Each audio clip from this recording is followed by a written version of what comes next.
Have you ever felt perfectly happy with your life, until you saw someone else's? Maybe a friend got promoted. Someone bought a new car. Someone your age seems more successful. Or someone on social media appears to have the perfect life.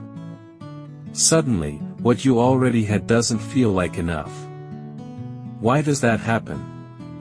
Today, we're exploring why comparing yourself to other people almost never makes you happier, and what psychology and neuroscience tell us about building a healthier way to measure your own progress.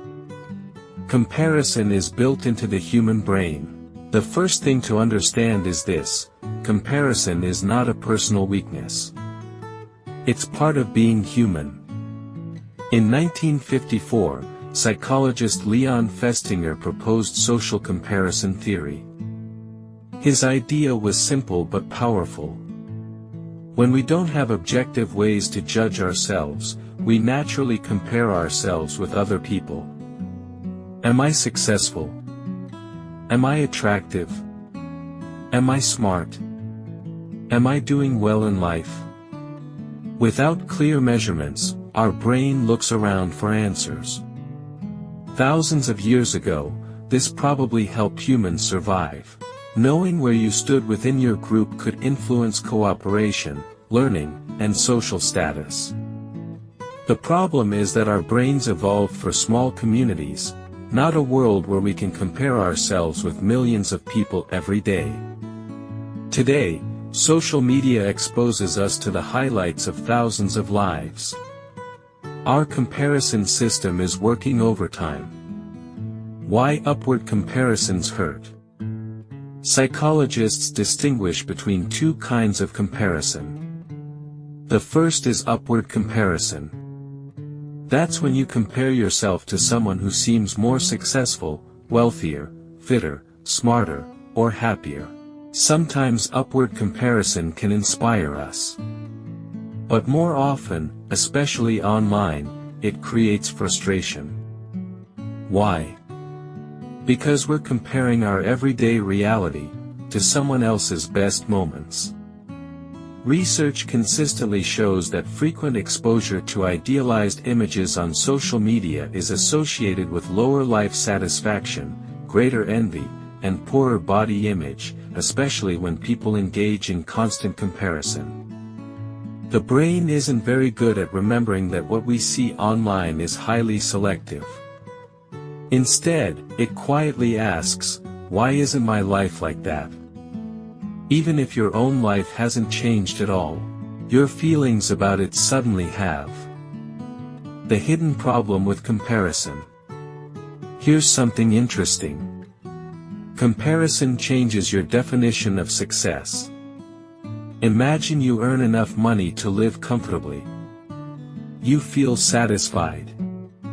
Then someone you know gets a much higher salary. Nothing about your income changed. But your satisfaction might. Behavioral scientists call this relative evaluation. Our brains often judge outcomes relative to other people rather than by objective standards. This is one reason why people living in wealthier societies don't always become happier as average incomes rise. As expectations rise, so do comparison standards. There's always someone richer, someone younger, someone more talented, someone who seems further ahead. If your happiness depends on being ahead of others, the finish line keeps moving. Comparison can also mislead you.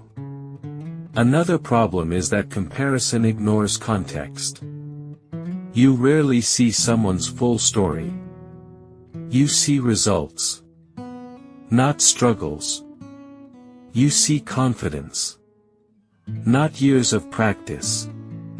You see success, not failure. Psychologists call this the fundamental attribution error. We tend to explain other people's success by their abilities, while explaining our own difficulties by our circumstances. Ironically, we often do the opposite with failure. We judge ourselves harshly while giving others the benefit of the doubt. This creates an unfair mental scorecard. One where everyone else seems extraordinary, and we seem ordinary. But that's because we're comparing our behind-the-scenes life with everyone else's highlight reel. A better way to compare. Does this mean comparison is always bad? Not necessarily.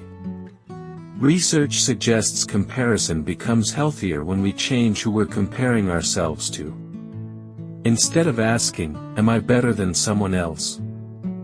ask, "Am I improving compared to who I was 6 months ago?" This is called a self-referenced standard. It focuses on personal progress instead of competition. Behavioral science consistently finds that tracking your own improvement supports motivation, learning, and long-term persistence more effectively than constantly chasing other people's achievements.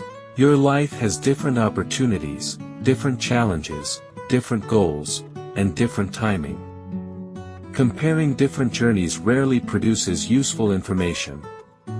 Comparing today's version of yourself to yesterday's often does. Conclusion. The human brain was built to compare. For most of human history, that ability helped us learn from others, cooperate within groups, and understand where we stood in our community. But our brains were never designed to compare ourselves with millions of carefully edited lives every single day. When comparison becomes constant, something subtle begins to happen. Instead of noticing how far you've come, you become focused on how far someone else appears to be ahead. And when that happens, your own progress can become almost invisible. The truth is, there will always be someone who knows more, earns more, achieves more, or seems more successful. If your happiness depends on being ahead of everyone else, you'll always find another person to compare yourself with. It's a race that has no finish line. Real growth doesn't come from proving that you're better than someone else. It comes from becoming a little better than you were yesterday. That kind of progress may seem small from one day to the next, but over months and years, those small improvements can completely change your life. So the next time you catch yourself thinking, "There's so much further ahead than I am," pause for a moment. Instead of looking sideways at someone else's journey, look back at your own. Ask yourself, what is one thing I can do today that my past self would be proud of? Or, what is one way I've grown compared to a year ago? Maybe you're more patient. Maybe you've learned a new skill. Maybe you've become healthier, kinder, more disciplined, or simply more resilient after facing difficult challenges. Those changes matter, even if no one else notices them. Because the most meaningful competition isn't with strangers on the internet. It's with the person you used to be. Keep learning. Keep improving.